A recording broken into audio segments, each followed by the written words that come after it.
zapping their brains at home.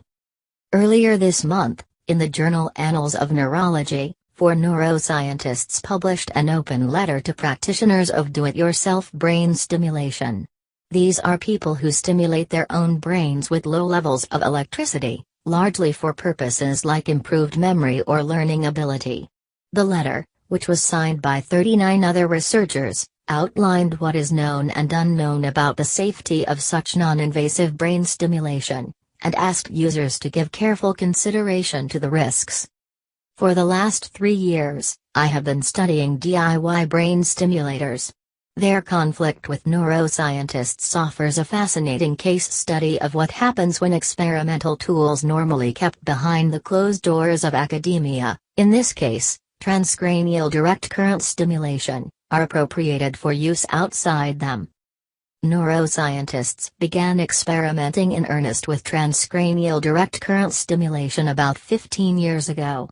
In such stimulation, electric current is administered at levels that are hundreds of times less than those used in electroconvulsive therapy. To date, more than 1,000 peer-reviewed studies of the technique have been published. Studies have suggested, among other things, that the stimulation may be beneficial for treating problems like depression and chronic pain as well as enhancing cognition and learning in healthy individuals. The device scientists use for stimulation is essentially a 9-volt battery attached to 2 wires that are connected to electrodes placed at various spots on the head. A crude version can be constructed with just a bit of electrical know-how. Consequently, as reports of the effects of the technique began to appear in scientific journals and in newspapers, people began to build their own devices at home. By late 2011 and early 2012, diagrams, schematics and videos began to appear online. Today, tinkering skills are no longer needed, as there are approximately a dozen direct-to-consumer devices available for purchase by the public. A majority of people who use the technique at home hope to improve their learning or memory, but a significant proportion are self-treating depression, anxiety or ADHD. When scientists learned there were lay users of the technique, they reacted with alarm. While stimulation is not known to have caused any serious injuries, it is unclear if long-term use may harm cognition. Some bioethicists predicted home use would become widespread, with parents routinely stimulating their children's brains. But such predictions have not come true.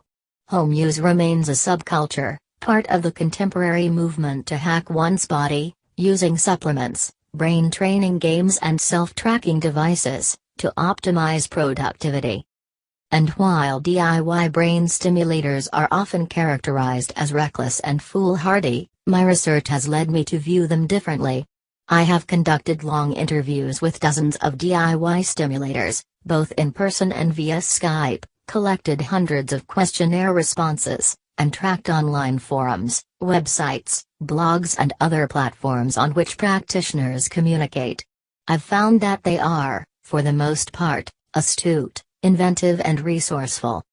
Figuring out how to stimulate your own brain requires work. To determine where to place the electrodes and what level of current to use, these individuals rely heavily on scientific journal articles. Though they occasionally stimulate more often, and for longer periods of time, than do scientific researchers, I've found, as I reported last year in the Journal of Medical Ethics, that users adhere to many of the protocols used in scientific studies. As neuroscientists continue to conduct brain stimulation experiments, publish results in journals and hold conferences, the DIY practitioners have remained quiet downstream listeners, blogging about scientists' experiments, posting unrestricted versions of journal articles and linking to videos of conference talks. Some practitioners create their own manuals and guides based on published papers. The growth of DIY brain stimulation stems in part from a larger frustration with the exclusionary institutions of modern medicine, such as the exorbitant price of pharmaceuticals and the glacial pace at which new therapies trickle down to patients. For people without an institutional affiliation, even reading a journal article can be prohibitively expensive. The open letter this month is about safety. But it is also a recognition that these DIY practitioners are here to stay, at least for the time being. While the letter does not condone, neither does it condemn. It sticks to the facts and eschews paternalistic tones in favor of measured ones. The letter is the first instance I'm aware of in which scientists have directly addressed these DIY users. Though not quite an olive branch, it is a commendable step forward, one that demonstrates an awareness of a community of scientifically involved citizens.